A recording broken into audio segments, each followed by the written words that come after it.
Hello friends, my name is Ram and today's discussion topic is architecture in Angular. So architecture in Angular means the first we know the what is Angular. So Angular is a framework to develop use the some front end languages and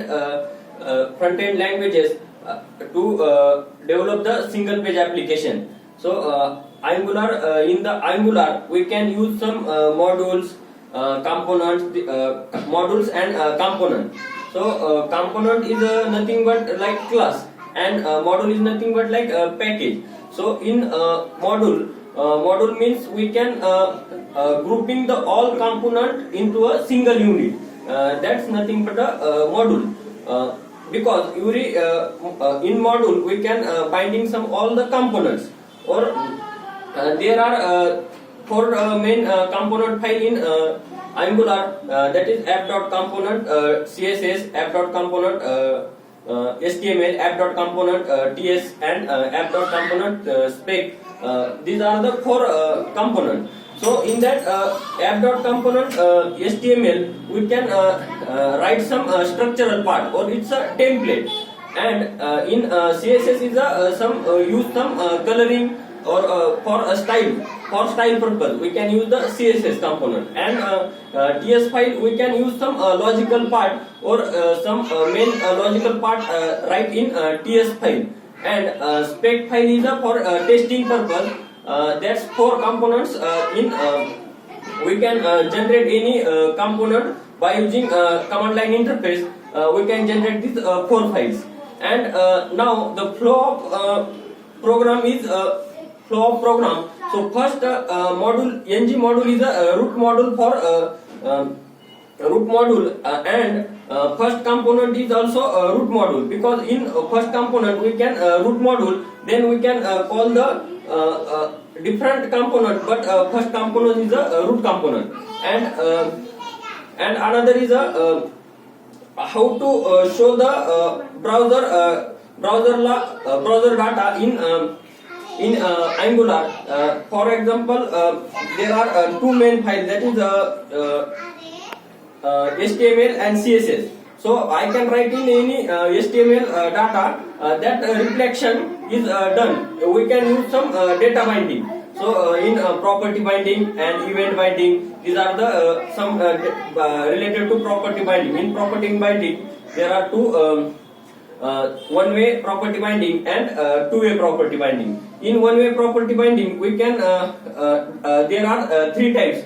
First is a string interpolation, another is a event binding, and one is a property binding. In string interpolation we can send the data from TS file to HTML, TS file to HTML file, and in property and is in string interpolation we can denote in double curly braces, and another second is the event binding. In event binding we can transfer the data from HTML to CSS, or we can use the round bracket to divide, and in event binding we can use the different event, for example click event, and every event we can associate with one method, because to use the method for to transfer the data in HTML to CSS. And third is a property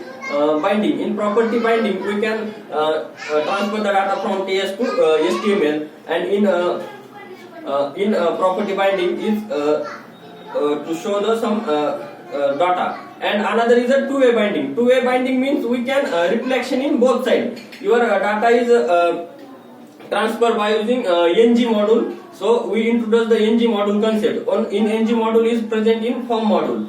This is a two-way binding. And next another one part is some view definition and app view part. Because in URI component you can write the URI tag in HTML page.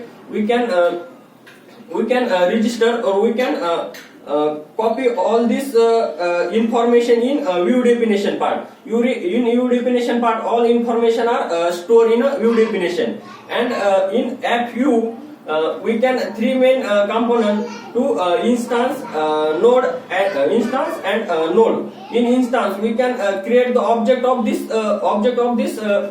data, and in node